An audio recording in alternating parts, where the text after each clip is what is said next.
Well, we waited until Friday so that we could get the BLS employment numbers from this morning. This number has really proven to move the market one way or the other. So did it help us or did it hurt us? We're going to talk about it on today's video. So let's dive right into the numbers. The Bureau of Labor Statistics, we used to call this the non-farm payroll report, has 275,000 new jobs added. 200,000 were predicted, so that number came in stronger than expected. It didn't really move interest rates, though. In fact, they're a little bit improved on the day, and it's in large part to the fact that folks are just not buying these numbers anymore, y'all. The BLS has really shot themselves in the foot as far as what they're intending to do with these numbers. We have seen revisions, I believe, on 11 of the last 12 BLS reports that came out for prior numbers going down, significantly down. These numbers are continually being revised. So that was the case in this report as well. That headline number would have hurt interest rates, y'all, if the market believed it. But the same report shows 167,000 fewer jobs created in December and January. So those are massive 2-month revisions to this report. And if y'all remember, that January number was super hot. It sent interest rates reeling, and now we've seen for that 2-month period, 167,000 of those being admitted by the BLS as not being real.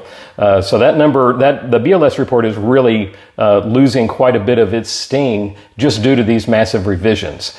Part of the reason is they use a methodology where they calculate a birth-death model that shows how much additional jobs should be created by a certain percentage of births. And you would find that to be a compelling algorithm, except if you pull that piece out, 151,000 jobs in this report were from that algorithm, that birth-death model. If you look at just the household survey, which actually surveys people to ask if if they received a new job, 13,000 gains in the household survey. So you've got massive disparity between the actual and what the algorithm is stating, and that may be why we're seeing such huge month-over-month revisions in this report. Bottom line is, the bond market's discounting it, if not seeing those revisions for December and January as helping interest rates.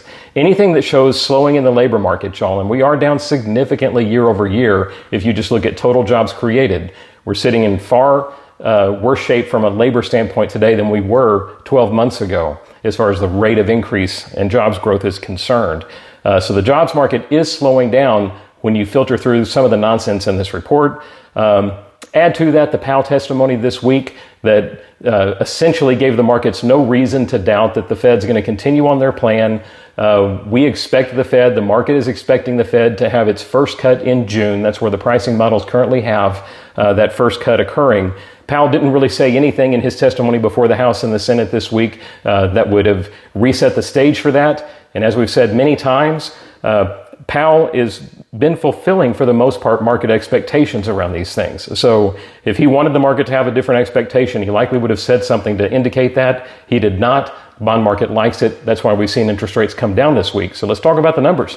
Mortgage News Daily has the 30-year average fixed rate conforming loan at 6.85% today. That is down big over the last week. We're down from 7.08 1 week ago today. So we're down not quite 1/4 of a point in a week, which is a nice drop, y'all. Back in the sixes.